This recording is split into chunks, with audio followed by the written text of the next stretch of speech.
Sewa perang Yesikai. Bab 571.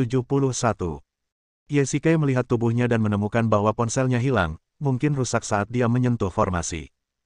Untungnya, dompetnya masih ada, dengan beberapa kartu kredit di dalamnya, yang setidaknya menjamin dia tidak akan berakhir di jalanan. Bos, semangkuk wonton, seporsi xiaolongbao, dan sebotol bir. Yesikai memesan makanan di sebuah restoran di jalan, sambil memegang ponsel yang baru dibelinya di satu tangan. Tanpa diduga, begitu dia menyalakannya, dia melihat pesan teks satu demi satu, termasuk dari Su Qingyu, Su Ziqing, dan Jeten. Ketika dia melihat yang terakhir, Yesikai sedikit terkejut, karena itu dari Zhao Yanran. Yesikai melihat pesan teks itu. Kebanyakan dari mereka menanyakan pertanyaan seperti mengapa dia belum kembali dan kemana dia pergi. Setelah membalasnya satu persatu, Yesikai menelepon Jeten. "Tuan, Anda baik-baik saja?" Begitu telepon tersambung, suara cemas Jeten terdengar dari ujung sana. "Saya baik-baik saja. Bagaimana keadaan di sana?"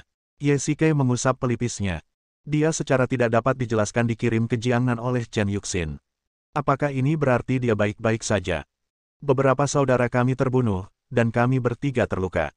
"Apa?" Yesikai tidak dapat menahan diri untuk tidak berteriak setelah mendengar ini. Orang-orang di restoran itu memandang mereka dengan heran.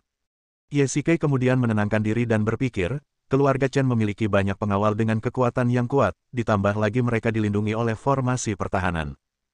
Tidak mungkin bagi beberapa petarung handal dari Istana Hades untuk menerobos masuk. Yesikai ceroboh, jadi dialah yang bertanggung jawab atas kematian mereka. Lord God of War saat ini hilang, dan kami mengirim orang untuk mencarinya. Baiklah, kalau begitu, lakukanlah yang terbaik. Tuan, mohon tunggu sebentar. Tiba-tiba Jeten menyela dengan cemas. "Ada apa? Kami diserang di luar rumah Chen." "Apa? Apa yang terjadi?" Yesikai berteriak lagi. Setelah Jeten menceritakan semua yang terjadi, Yesikai bahkan ingin membunuh seseorang. Ia tidak menyangka kalau merekalah yang berinisiatif menyerang dan jadinya seperti ini. "Tuan, di mana Anda sekarang? Saya tidak bisa menghubungi Anda sepanjang hari." "Jangan khawatir, saya sekarang berada di kota Jiangnan dan bisa kembali besok." Begitu Yesikai selesai berbicara, dia merasakan seseorang muncul di seberang telepon dan buru-buru menutup telepon. "Chen Ruoya, kenapa kamu?" Yesikai sangat marah ketika memikirkan saudara-saudaranya diserang oleh keluarga Chen. Namun, Chen Ruoya adalah orang kepercayaan Chen Yuxin, dan di depan umum, tidak mudah bagi Yesikai untuk marah pada seorang wanita. "Paman, ikutlah pulang bersamaku." "Engah." Setelah mendengar ini, Yesikai memuntahkan bir di mulutnya. "Apa? Bagaimana aku bisa menjadi menantumu? Kamu adalah tunangan kepala keluarga, jadi sudah sewajarnya kamu adalah menantu laki-laki." Chen Ruoya berkata dengan tenang tanpa mengubah ekspresinya. Lupakan saja. Aku tidak akan berdebat denganmu." Yesikai melambaikan tangannya. Chen Ruoya mengikuti pekerjaan Chen Yuxin. Sikap Chen Yuxin terhadap Yesikai secara alami adalah sikapnya terhadap Yesikai. Sekarang Chen Yuxin mengganggunya dan bahkan menggunakan kekerasan, maka Chen Ruoya tentu saja akan memanggil Yesikai dengan sebutan menantu. Lagi pula, San Inlao, kedengarannya sama dengan San Inlao. Orang tua Yesikai sangat tradisional, jadi pemikirannya secara alami sangat tradisional, dan dia bahkan memiliki sedikit chauvinisme laki-laki. Yesikai tidak tahan dipanggil menantu. Sebenarnya, meskipun Yesikai berpikir begitu, pada analisis akhir, itu karena hatinya sekarang ditempati oleh Su Qingyu dan sulit untuk menampung orang lain. Kalau tidak, mengapa dia tidak keberatan ketika pengasuh Wuma memanggil Yesikai, paman ipar, tetapi dia kesal ketika Chen Ruoya memanggilnya paman ipar. "Seseorang dari anak buahku ada di sini untuk menjemputku, kau bisa pulang sendiri." Yesikai meneguk bir dan menolak dengan dingin. "Tuan Ye, saya tidak bisa melapor kepada Anda jika Anda melakukan ini." Chen Ruoya melanjutkan. Meskipun dia tampak sangat rendah hati, Yesikai samar-samar bisa merasakan nada meremehkan dalam nada bicaranya. Sikap meremehkan seperti itulah yang dimiliki para bangsawan terhadap rakyat jelata. "Apakah kamu bisa menyerahkannya atau tidak, itu bukan urusanku." Yesikai membanting botol anggur ke atas meja dan mengumpat dengan kejam, "Aku memberimu 10 detik untuk keluar dari sini sekarang juga. Anda, keluarga Chen bahkan berani menyentuh anak buahku. Hari ini, aku tidak mengambil tindakan terhadapmu demi Chen Yuxin. Jangan membuat masalah untuk dirimu sendiri." Yesikai berkata dengan dingin. Dia melepaskan kekuatan batinnya, dan aura yang luar biasa itu membuat Chen Ruoya merasa sangat sesak, seolah-olah ada gunung yang menekan dadanya. Kekuatan internalnya bahkan ditekan sampai tidak dapat berfungsi. Menantu, jika kamu ingin menyerangku, bahkan jika kepala keluarga memiliki perasaan yang dalam padamu, dia tidak akan menurutimu. Chen Ruoya berkata sambil menggertakkan giginya. Keluar dari sini. Ye Shikai mengumpat dengan keras, dan semua orang di restoran menoleh ke arahnya. Bahkan jika Chen Ruoya tidak puas, dia tidak punya pilihan selain pergi. Ledakan. Setelah orang itu pergi, Ye Shikai membanting botol anggur itu ke tanah, mengumpat, dan mengusap pelipisnya dengan kedua tangan. Tuan, Anda pada saat ini, sang bos mendengar suara itu dan keluar dari dapur. Karena khawatir akan mengganggu Ye Shikai, dia harus melangkah maju dan menyambutnya dengan hati-hati. Maaf, suasana hatiku sedang buruk. Ye Shikai merasakan gelombang alkohol muncul dan kepalanya sedikit pusing. Dia mengeluarkan segepok uang dari dompetnya, menaruhnya di atas meja sebagai kompensasi, lalu pergi tanpa menoleh ke belakang. Semakin Ye Shikai memikirkannya, semakin marah dia. Di negeri asing, dia adalah Raja Neraka, suatu kedudukan tertinggi, tapi kini dia benar-benar merasakan kesepian bagaikan seekor harimau di padang terbuka. Bahkan seorang pembantu pun berani memerintahnya. Ye Shikai yang sangat marah, berjalan ke sebuah toko serba ada, membeli beberapa botol bir, dan duduk di bangku di pinggir jalan untuk meminumnya sendirian. Rasanya luar biasa. Ye Shikai minum 5 atau 6 botol sekaligus. Sudah lama dia tidak mabuk sendirian sejak dia menikah. Xiao Kai, berhenti minum. Pada saat ini, sesosok tubuh berjalan ke arah Ye Shikai dan perlahan duduk di sampingnya, memegang erat pergelangan tangannya dengan dua tangan giok. Ye Shikai mendongak dan melihat bahwa itu adalah Chen Yuxin. Saat ini, dia tampak tidak senang, jelas tidak puas dengan perilaku mabuk Ye Shikai. Apalagi yang kamu inginkan? Ye Shikai, di bawah pengaruh alkohol, mendorong Chen Yuxin menjauh. Dia merasa pusing dan kakinya lemas, dan dia hampir terjatuh ke tanah. Xiao Kai, kamu mabuk. Chen Yuxin mendukung Ye Shikai. Ketika dia mengirim Ye Shikai yang terluka ke sini untuk dirawat, dia disalahkan oleh Chen Yaozu karena telah menyakiti kekasihnya.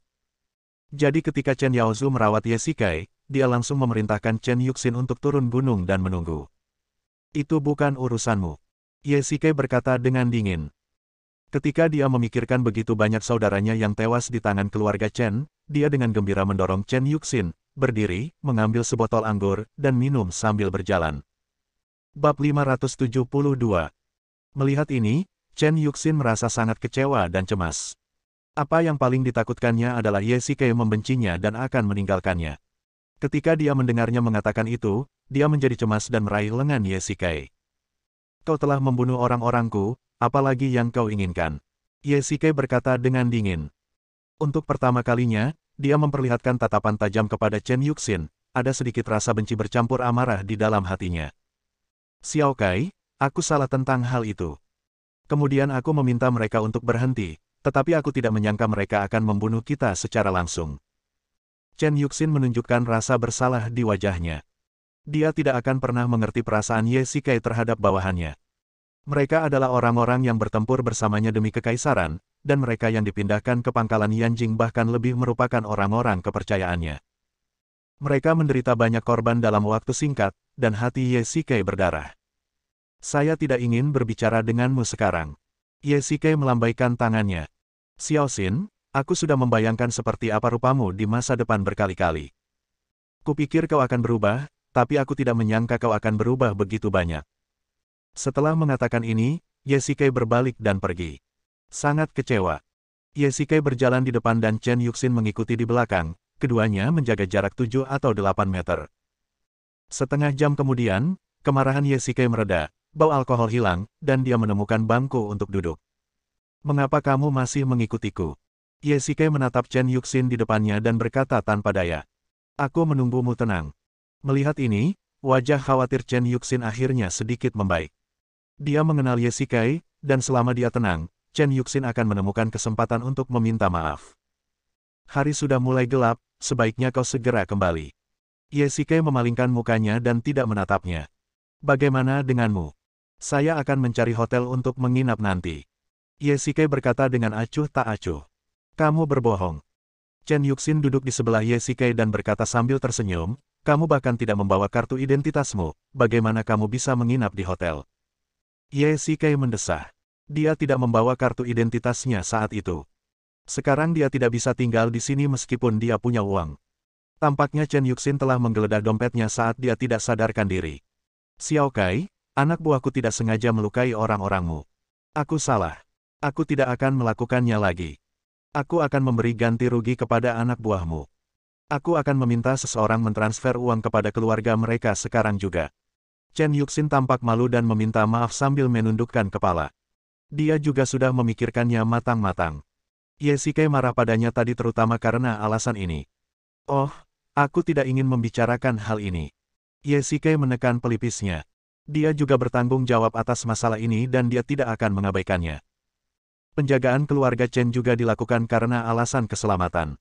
Itulah tugas mereka. Baiklah, kalau begitu kembalilah ke hotel bersamaku.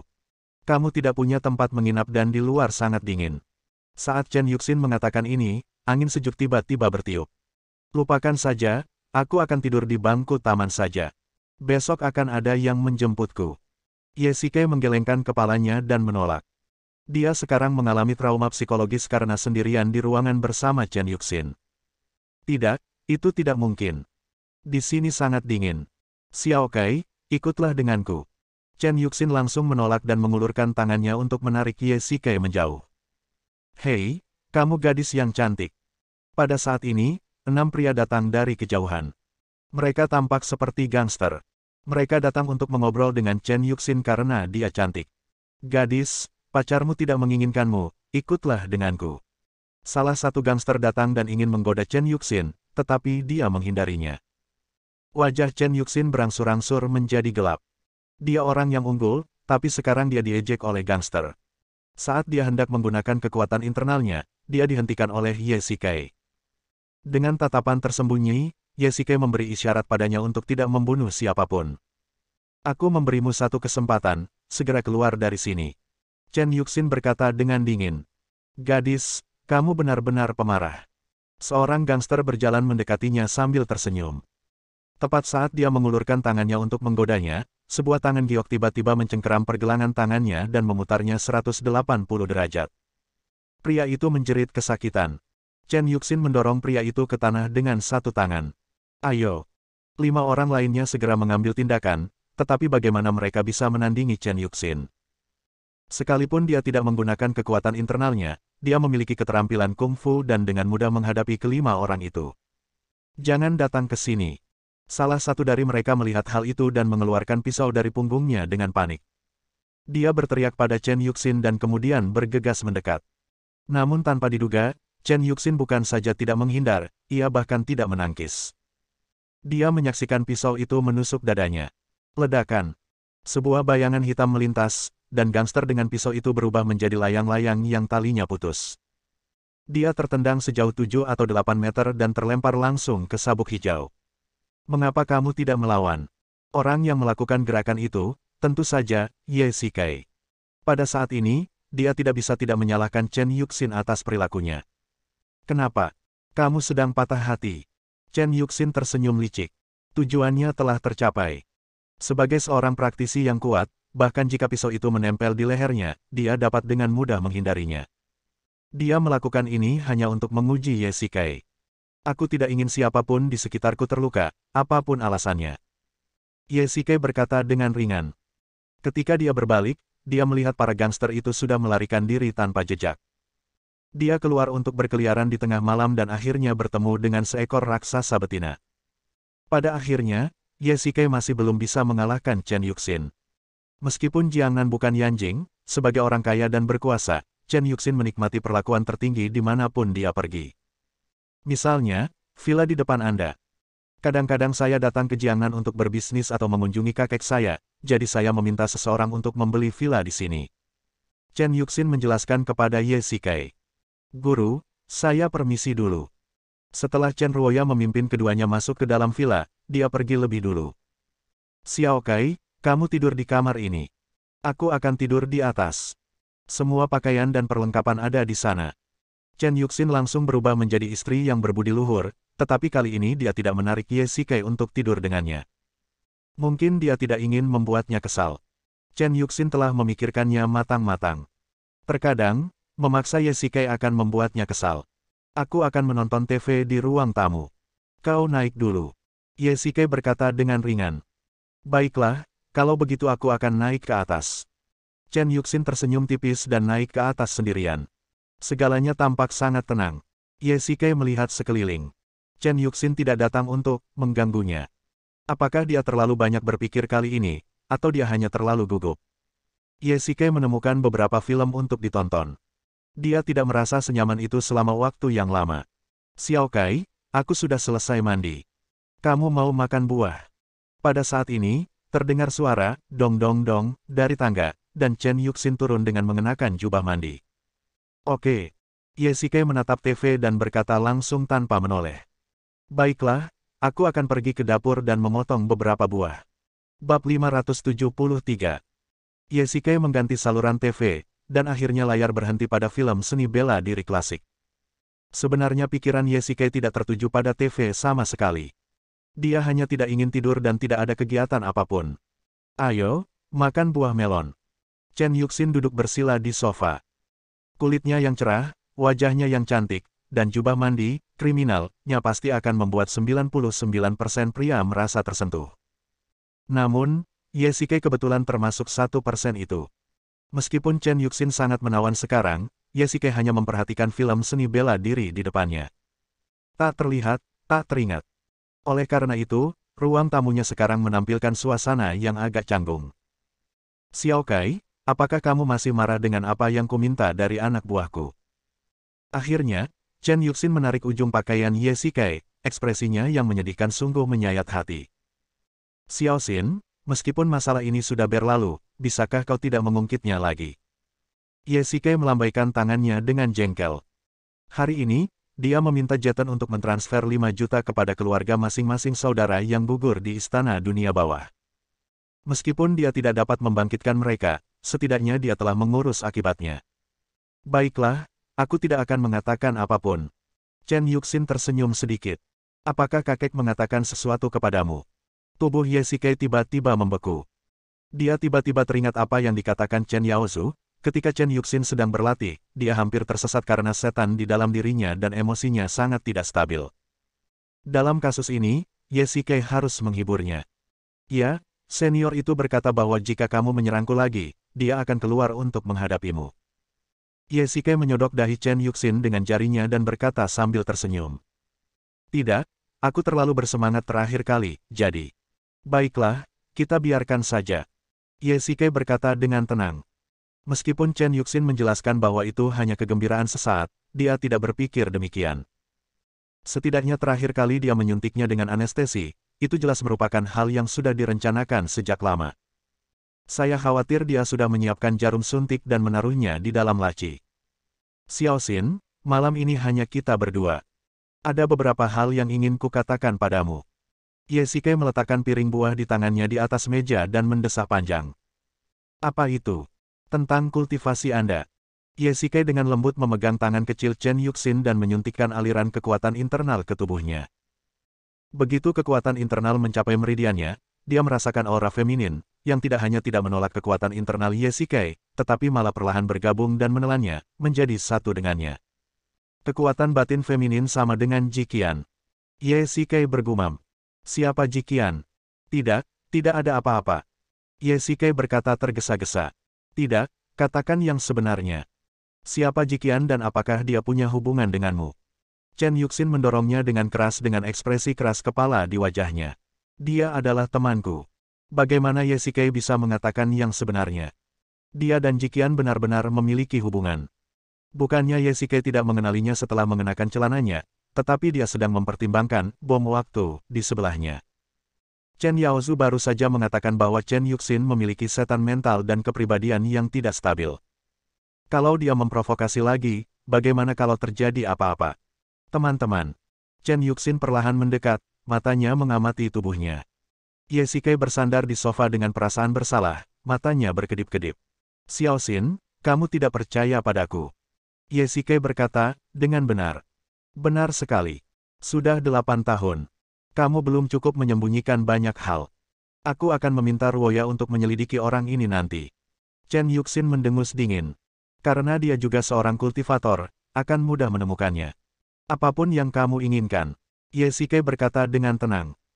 Jiqian adalah dewa asing, dan Chen Yuxin tidak akan dapat mengetahuinya secepat itu untuk saat ini. Tetapi Ye Shikai memikirkannya dan wajahnya tiba-tiba berubah. Jiqian berasal dari keluarga Ji, dan keluarga Ji adalah salah satu dari 4 keluarga besar di Yanjing. Jika Chen Yuxin memulai dari aspek ini, saya khawatir. Lupakan saja, Ye Shikai tidak memikirkannya lebih jauh. Jangan menakuti dirimu sendiri. Xiao Kai, ini adalah perjalanan langka bagi kita ke Jiangnan, jadi mengapa kita tidak bermain selama beberapa hari sebelum kembali, seperti yang kita lakukan saat kita masih anak-anak. Chen Yuxin berkata sambil tersenyum. Saya khawatir itu tidak mungkin. Saya masih punya banyak hal yang harus dilakukan, dan grup Chen biasanya sangat sibuk. Anda sangat sibuk, jadi kembalilah saat Anda punya waktu. Ye Shikai ragu-ragu dan menggelengkan kepalanya. Baiklah kalau begitu. Chen Yuxin menundukkan kepalanya karena kecewa, lalu tiba-tiba mengangkat kepalanya, mencoba mengingat sesuatu. Kakek memberiku sebotol salep untuk menggosok tubuh. Aku akan meminumnya sekarang. Tunggu aku. Setelah Chen Yuxin selesai berbicara, dia berlari ke atas. Sebelum dia bisa pulih dari keterkejutannya, dia berlari turun lagi sambil membawa sebotol obat di tangannya. Dia menatap Ye Shikai bagaikan seekor serigala yang melihat mangsanya. Ayo, buka bajumu. Chen Yuxin meletakkan botol obat di atas meja dan berkata dengan ringan. Lepaskan bajumu, itu tidak baik. Bagaimana aku bisa mengoleskan obat padamu jika aku tidak melepaskannya? Begitu Chen Yuxin membuka toples obat, tercium bau herbal yang kuat. Formasi yang dibuat oleh kakek akan menyebabkan cedera internal pada tubuh praktisi, jadi harus digunakan secara internal dan eksternal, pendekatan bercabang dua. Baiklah, kalau begitu saya bisa mengoleskan obatnya sendiri. Ye Shikai hendak menghindar ketika Chen Yuxin menghentikannya. Tidak, biar aku membantumu. Chen Yuxin melangkah maju dengan kasar dan menanggalkan kemeja Ye Shikai.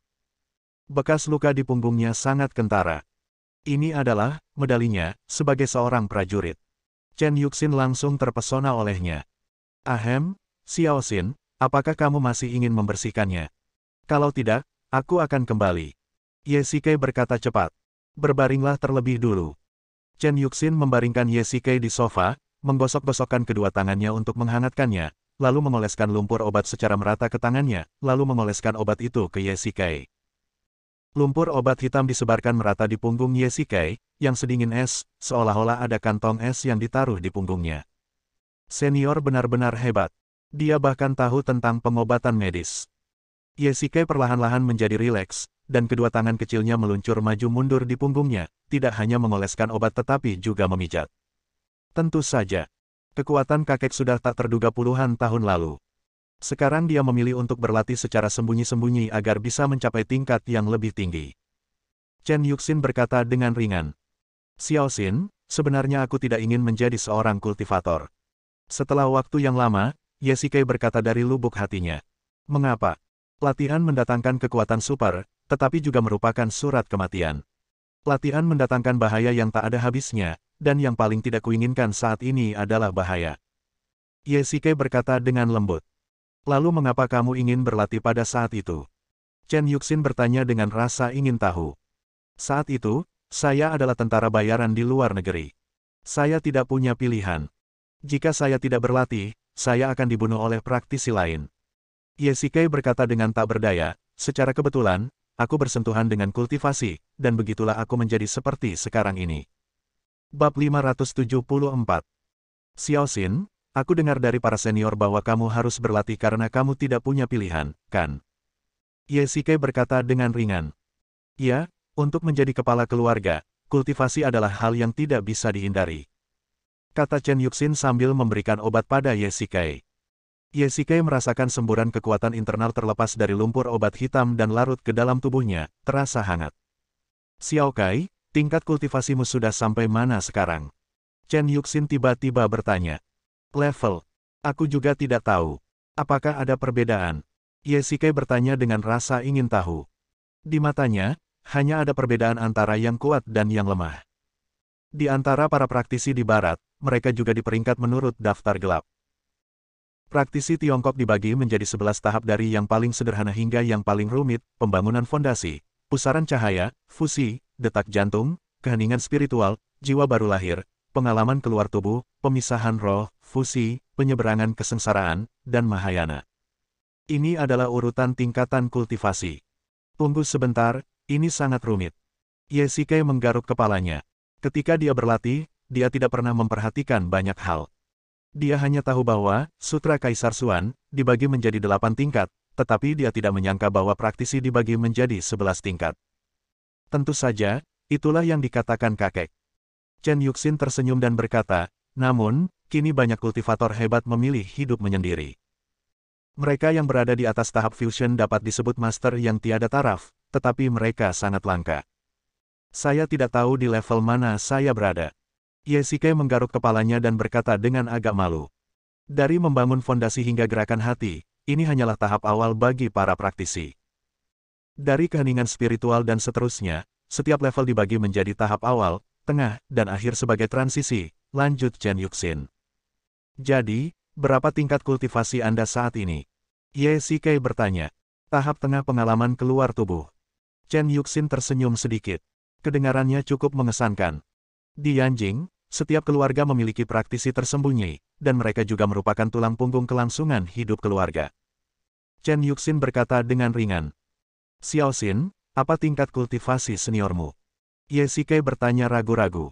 Dia baru saja maju dari tahap fusi awal ke tahap fusi tengah beberapa tahun yang lalu. Kata-kata Chen Yuxin membuat Ye Shikai takjub. Kekuatan internal Chen Yaozu dapat dikatakan cukup dalam, tetapi dia hanya berada pada tahap tengah fusi. Kalau dia ada di tahap kesengsaraan atau bahkan tahap mahayana, bukankah dia akan menjadi makhluk yang seperti dewa? Seiring berjalannya waktu, akan semakin sulit untuk meningkatkan kultivasi Anda. Kakek berlatih dalam pengasingan agar ia dapat berkonsentrasi pada kultivasinya. Benarkah begitu? Ye Shikai mengangguk. Malah, sebagai perbandingan, dia berpikir Chen Yuxin perlu lebih banyak berlatih meditasi. Dia memiliki terlalu banyak kekhawatiran, dan semua itu dapat menjadi pemicu baginya untuk tersesat. His, sakit. Ye Shikai tiba-tiba berteriak. Chen Yuxin memutar dan menarik daging lembut di pinggangnya dengan liar. Dia sedang memikirkan sesuatu barusan dan tidak mendengar perkataannya, jadi dia disalahpahami oleh Chen Yuxin. Sekarang obatnya sudah dioleskan, aku akan kembali tidur. Selamat malam. Ye Shikai berlari kembali ke kamar dengan kemejanya, mencuci obatnya di kamar mandi, berganti piyama, dan berbaring dengan nyaman di tempat tidur besar. Ding ling ling. Pada saat ini, telepon seluler di tempat tidur berdering. Ye Shikai melirik ide penelepon dan melihat bahwa itu adalah panggilan Su Qingyu. Hai istriku, apa kabar? Kamu ada di mana sekarang? Su Qing berkata dengan ringan. Saya di Jiangnan. Ye Shikai berkata langsung tanpa berbohong. Mengapa kamu berlari sejauh itu? Saya punya teman yang punya masalah di Jiangnan, jadi saya datang untuk membantu. Maaf saya tidak menyapa Anda dalam waktu yang singkat. Ye Shikai segera mulai membujuknya. Benarkah? Lalu mengapa kau mematikan teleponmu? Su Qingyu bertanya dengan curiga. Ponsel saya kehabisan baterai dan saya sedang sibuk, jadi saya tidak menyadarinya. Teman, apakah dia laki-laki atau perempuan? Xiao Kai, apakah kamu sudah tidur? Dua suara wanita terdengar pada saat yang sama, dan Ye Shikai langsung tercengang. Chen Yuxin sebenarnya sedang berbicara di luar pintu, dan Su Qingyu di ujung telepon, dia. Oh, itu pacarmu.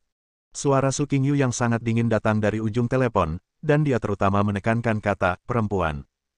Qingyu, oh tidak, istriku, tolong dengarkan penjelasanku, kita tidak ada hubungannya satu sama lain. Tok, tok, tok, Xiao Kai. Kamu belum tidur, aku masuk dulu. Sebelum Ye Shikai bisa menyelesaikan kata-katanya, suara dari luar pintu terdengar lagi. Bajingan, istri, dengarkan. Bip, bip, bip. Itu saja. Aku tutup teleponnya.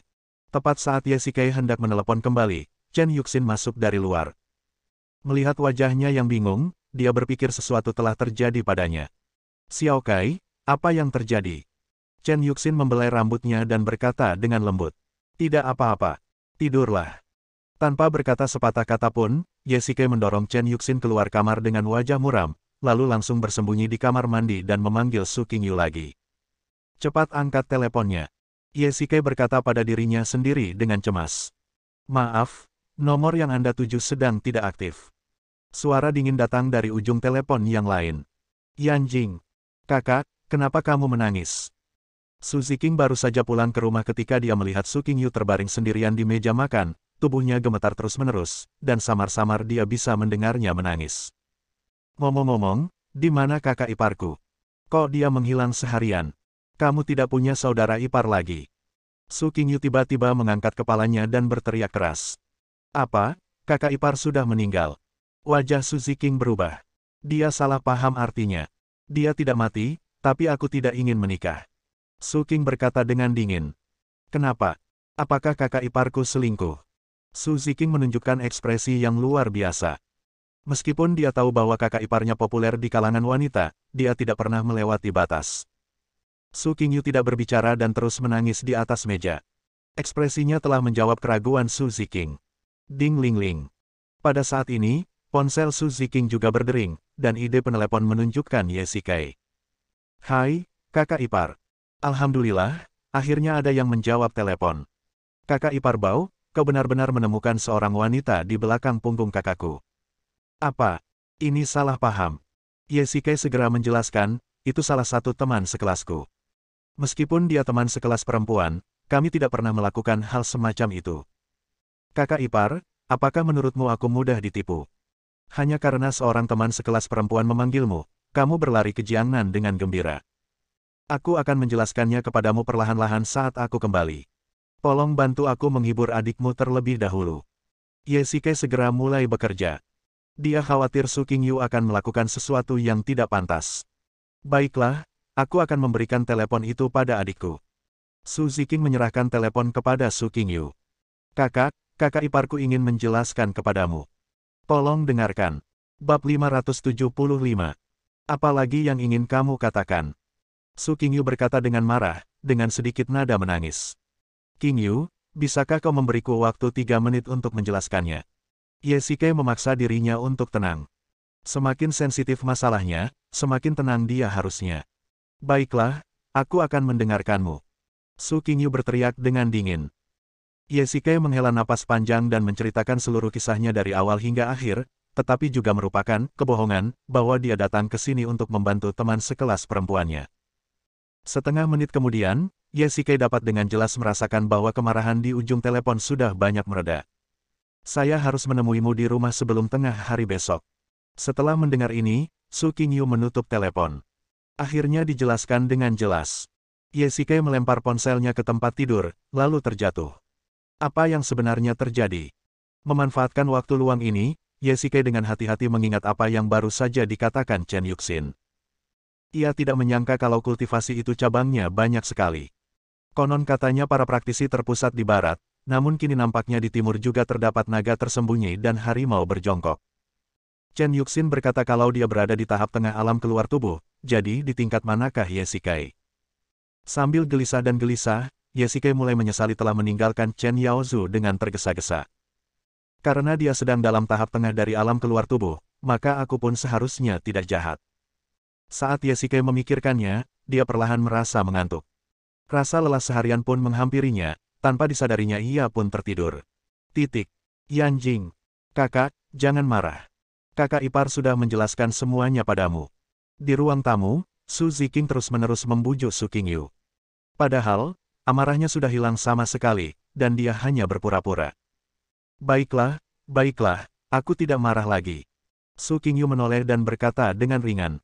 Hehe, Mbak, kayaknya kamu lagi kena gangguan kecemasan pranikah nih. Su Ziking tersenyum licik. Tidak mungkin. Wajah cantik Su Qingyu memerah, dan dia jelas kurang percaya diri. Di internet, katanya kebanyakan pengantin wanita mengalami gejala ini sebelum menikah. Saudari, sebaiknya kamu periksa ke dokter. Su Ziking ingin berkata lebih banyak lagi, tetapi setelah ditatap dingin oleh Su Qingyu, dia langsung mundur. Tak ada yang dapat ia lakukan karena kepangannya ada di tangan kakaknya itu. Naik ke atas dan tidur. Su Qingyu menunjuk ke arah tangga, dan Su Ziking berlari cepat. Hari berikutnya, orang-orang dari Istana Dunia Bawah datang ke Jiangnan untuk menjemput Ye Shikai. Yanjing dan Jiangnan berjarak ribuan mil. Agar cepat, Ye Shikai memilih naik pesawat. Para penumpang yang terhormat, selamat datang di penerbangan ini. Ye Shikai sedang duduk di kabin kelas 1. Dia bosan dan mengambil telepon genggamnya untuk bermain game. Halo, Bu. Tempat duduk Anda dekat jendela di sebelah kiri. Baiklah, terima kasih. Xiao Kai, kebetulan sekali, penerbangan kita sama. Tawa samar terdengar di telinga Ye Shikai. Dia mendongak dan melihat siapa lagi kalau bukan Chen Yuxin. Ya Tuhan, mengapa dia ada di sini? Ye Shikai merasakan hawa dingin di hatinya dan memiliki firasat buruk. Setelah dipikir-pikir lagi, ini adalah penerbangan paling awal hari itu. Chen Yuxin pasti sudah mengantisipasi keberadaannya sejak lama. Lagi pula, seseorang dengan status seperti dia mungkin akan menyewa pesawat. Dia sengaja menyediakan kursi ini untuk Ye Shikai. Kebetulan sekali. Ye Shikai menatap kabin kelas ekonomi yang kosong di belakang dan tidak bisa menahan diri untuk tidak mengeluh dalam hatinya. Ini disebut kebetulan. Jelas sudah diatur. Perjalanannya memakan waktu 2 jam, mari kita ngobrol sebentar. Chen Yuxin berkata sambil tersenyum. Hanya ada koridor di antara mereka berdua, dan mereka bahkan bisa saling menyentuh dengan mengulurkan tangan. Xiao Xin, aku tidak bisa tidur tadi malam dan sekarang aku agak lelah. Bisakah kau membiarkanku tidur sebentar? Ye Shikai berbalik, membelakangi Chen Yuxin, meletakkan kursi, dan langsung berbaring di atasnya tanpa ada niat untuk bangun. Baiklah kalau begitu. Chen Yuxin berkata dengan sedikit kecewa, lalu meminta selimut dari pramugari dan dengan hati-hati menutupi Ye Shikai dengan selimut itu. Setengah jam kemudian, Ye Shikai yang berpura-pura tidur tiba-tiba merasakan hawa panas di depannya, disertai suara napas samar. Tampaknya ada sesuatu yang menyentuh wajahnya. Tak perlu dikatakan lagi, itu pasti Chen Yuxin. Huf, huf. Tiba-tiba, semburan udara panas mengalir ke telinganya. Dia benar-benar lupa meniup telinganya. Sambil menahan siksaannya, sebuah tawa kecil terdengar di telinganya, dan Ye Shikai tidak bisa menahan diri untuk tidak mengerutkan kening. Xiao Kai, kamu pura-pura tidur saja, cepat bangun. Chen Yuxin berkata sambil tersenyum. Lalu Ye Shikai merasakan sesuatu menekan dadanya. Dia membuka matanya dan melihat Chen Yuxin berbaring dengan nyaman di dadanya. Xiao Xin, bisakah kamu diam sebentar? Ye Shikai berkata tanpa daya. Yanjing. Ayah, mengapa ayah datang pagi-pagi sekali? Di ruang tamu, di hadapan 2 wanita cantik, duduk seorang pria agung. Pria ini adalah Su Pengshan. Hehe, ayah, sudah lama kita tidak bertemu. Su Ziqing berkata dengan manis saat dia duduk di sebelah Su Pengshan. Xiao Yu, ada sesuatu yang ingin kukatakan padamu. Su Pengshan menyesap tehnya dan berkata ringan. Kalau begitu aku akan naik dulu. Su Ziqing melihat belokan itu dan hendak melarikan diri, tetapi dihentikan oleh Su Pengshan, gadis kecil, tidak perlu menghindarinya. Dengarkan saja di sini. Xiao Yu, Xiao Ye, apakah kalian pernah berpikir untuk kembali ke tentara? Su Peng langsung ke intinya, tetapi ini adalah topik yang paling tidak ingin dibicarakan Su Qingyu. Ayah, kita sudah mencapai kesepakatan tentang masalah ini. Dia tidak akan pergi. Su Qing berkata dengan ringan. Di Tiongkok, anak-anak sedikit malu ketika menghadapi ayah yang agung, dan Su Qingyu tidak menentangnya. Apakah ini konsensus yang kalian berdua capai, atau kalian memaksanya? Su Pengshan mengetuk meja dengan jarinya dan bertanya dengan suara menegur. Ayah, bagaimana menurutmu? Su Ziqing melihat perubahan itu dan segera melangkah maju untuk meredakan keadaan. Saya setuju saat itu. Itu adalah profesi Xiao Ye dan pilihannya. Saya sangat menghormatinya. Su Pengshan berkata dengan tenang. Tidak, saya tidak setuju. Su Qingyu berkata, kita sekarang sudah menikah, aku punya hak untuk ikut campur dalam urusannya. Xiao Yu, jika Xiao Kai tidak menyetujuimu menjadi presiden perusahaan, apakah kamu bersedia pensiun? Su Pengshan membalas, jika kamu tidak mau, maka kamu tidak berhak mencampuri keputusan Xiao Ye. Ayah mengganti topik pembicaraan. Su Ziqing segera keluar untuk membantu Su Qingyu berbicara. Kakak tidak mengizinkan adik iparnya pergi ke militer karena terlalu berbahaya. Bagaimana mungkin kakak bisa menjadi presiden? Apa yang kau tahu, gadis kecil? Kembalilah ke kamarmu. Su Pengshan mengetuk kepala Su Ziqing dan memarahinya. Aku akan menunggu di sini sampai Xiao Ye kembali hari ini. Aku akan menanyakan semuanya dengan jelas padanya. Bersambung.